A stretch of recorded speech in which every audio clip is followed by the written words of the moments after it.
আল্লাহ পাওয়া ছাড়া এই জীবনটা কোনোদিন ধন্য হবে না, ওই জান্নাতের অধিকারী হবে না।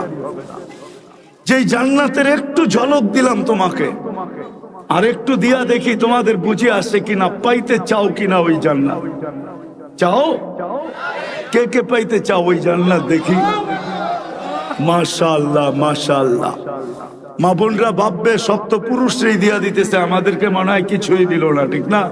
দিব, ওনাদেরকেও দিব, দিব। আল্লাহ দিচ্ছেন, আমি দিব না কেন?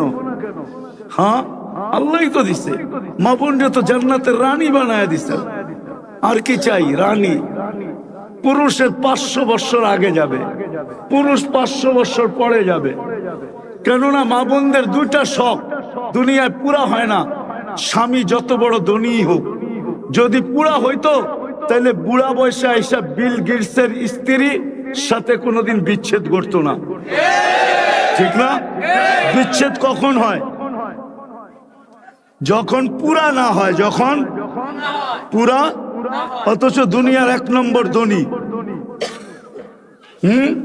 যদি পুরা হইতো তাহলে কানাডার প্রেসিডেন্ট, এখন যে প্রেসিডেন্ট আছে, প্রধানমন্ত্রী বা প্রেসিডেন্ট জাস্টিন ট্রুডো, এর স্ত্রীর সাথে বিচ্ছেদ কেন হইতো? ও তো কানাডার প্রেসিডেন্ট। হয়েছে না কয়েকদিন আগে?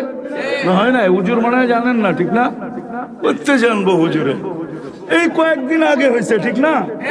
হ্যাঁ, মহিলাদের 2 শখ পুরা হয় না। স্বামী যত ধনী হোক, যত টাকাওয়ালা হোক, 2টা শখ পুরা হয় না। একটা হলো নিজেকে মনের মতো সাজানো, ঠিক মনের মতো, আরেকটা হলো গড়টাকে মনের মতো সাজানো। এই 2টা কোনোদিন পুরা হয় না। নিজেকে সাজানো আর ঘরকে সাজানো, এটা মনের মতো পুরা হয় না। অনেক সময় দেখা যায় সে একরকম চায়, হুজুরে আরেক রকম চায়। হইল নি পুরা? হইল না। ঠিক না? সে একরকম চায়, স্বামী আরেক রকম চায়। হইল নি পুরা? আল্লাহ 500 বছর আগে পাঠায় বলবে, বান্দি 2 শখ তোর দুনিয়াতে পুরা হয় নাই। একটা হলো নিজেকে মন মতো সাজাইতে পারিস নাই, আজকে সাজাবে, হুরদের থেকে 1 লক্ষ গুণ বেশি রূপসী হবে। রানী তো রানী। ঠিক না?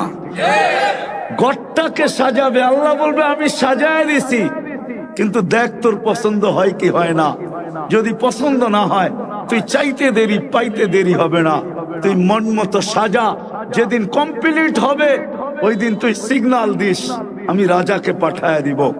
ওই দিন সে মিস কল দিবে, আর রাজা পিছন থেকে দৌড়াইতে দৌড়াইতে ওয়ান কালিবু ইলা আহলিহি মাসরুরা, খুশিতে রানীর কাছে দৌড়াবে।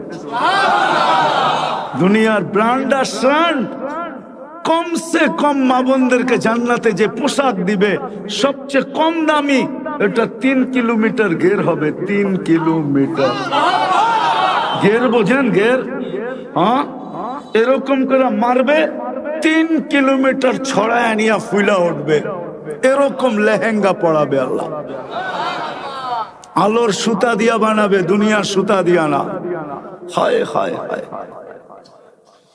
দিল্লি 70 বার লেহেঙ্গা চেঞ্জ করবে। কতবার? কোন দর্জি বানাবে না, কুদরত দিয়ে আল্লাহ বানায় পাঠাবে। জান্নাতে কোনো ওয়াশিং মেশিন নাই যে দুয়া আবার ইস্তারি করে রাখবে না। One time use. আজকে যেটা পড়ছে ওটা আর জীবনে আসবে না, কালকে নতুন আবার 70 জোড়া লেহেঙ্গা চলে আসবে। জান্নাতে কোনো ওয়াশিং মেশিন নাই, কোনো দোয়ার সিস্টেম নাই, বাস পড়ছে শেষ। প্রতিদিন এরকম চেঞ্জ হবে, আবার প্রতিদিন না 6 দিন এরকম চেঞ্জ হবে। শুক্রবারে আল্লাহ বিশেষ পোশাক পরাবে এই উম্মতকে। যখন দাওয়াত খাইতে যাবে আল্লাহর ওইখানে দাওয়াত, আল্লাহ প্রতি শুক্রবারে এই উম্মতকে দাওয়াত খাওয়াবে। এই উম্মতকে, এই উম্মত চিনেন? আরে এই উম্মত চিনেন? কে? নাম কি? উম্মতে, আরে পুরা নাম বলেন না। উম্মতে মুহাম্মাদুর উম্মত।